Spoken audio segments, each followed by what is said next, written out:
What's good, my fellow Chicago Bears friends? Let's talk about that Bears versus Rams game. And that game was tough, it was horrible, and it was just really, really bad to watch and really, really sad to watch. And, it was just sad to see our defense miss tackles, our offense not being able to get anything going, and Matt Nagy just making terrible decisions, and Sean Desai just not having that defense ready. But we're going to talk about it. We're going to talk about the winners and the losers.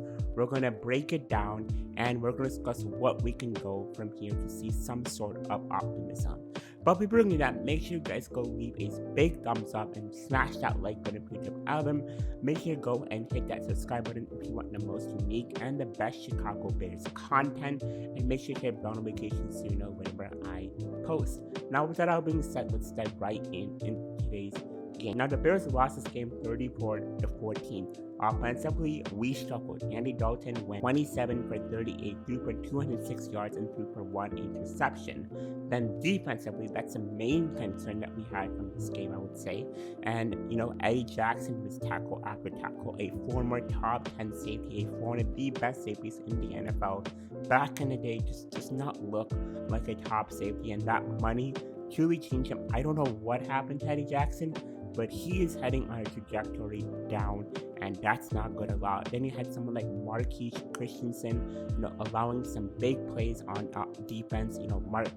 Connor Cook just basically tore our offense apart, and Marquise Christensen just could not do anything.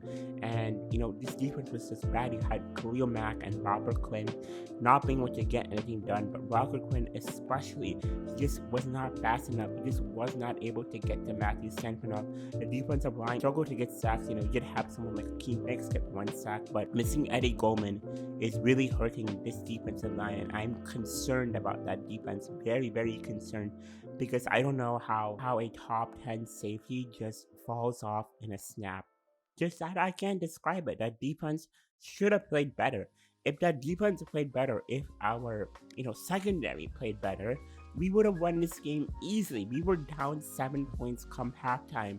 And then the problems came. If the defense had been better, the Bears would have beaten the Rams. But no, they weren't better. And, they were just bad. Then on offense, Andy Dalton could not do anything. And that's the problem with Andy Dalton. He's very, very limited.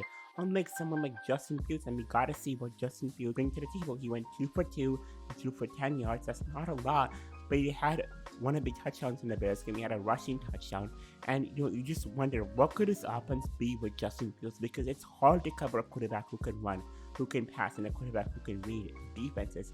That's one of the hardest quarterbacks to cover, and Justin Fields can do it all. So I don't know why Matt Nagy is just using him as a guy to hand off the ball, but he can use him for fake handoffs, and he can use him in the play action setting. And Justin Fields can help his offense score more points and move the ball down the field. That's something we did not get to see today. We didn't get to see any big plays on offense down the field using the passing.